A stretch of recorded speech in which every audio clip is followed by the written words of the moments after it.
नमस्कार मित्रांनो, विविध माहिती संग्रह चॅनलमध्ये आपले स्वागत आहे। आज आपण पृथ्वीचे परिवलन याविषयी थोडक्यात माहिती पाहणार आहोत।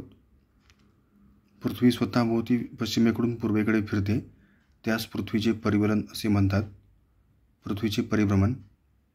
पृथ्वी स्वतःभोवती फिरता फिरता सूर्याभोवतीही फिरते, त्यास पृथ्वीचे परिभ्रमण असे म्हणतात।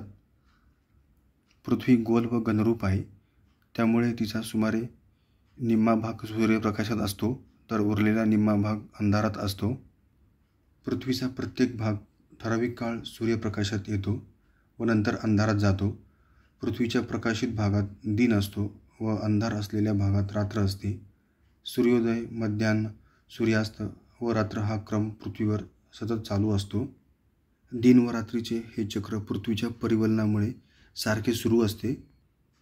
पृथ्वीवरील एखाद्या ठिकाणी सूर्योदय झाल्यावर पुन्हा त्याच ठिकाणी सूर्योदय होण्यास सुमारे 24 तास लागतात। हे 24 तास म्हणजे पूर्ण एक दिवस होय। पृथ्वीच्या एका परिवलनास एक दिवस लागतो, म्हणून या गतीस दैनिक गती असे म्हणतात।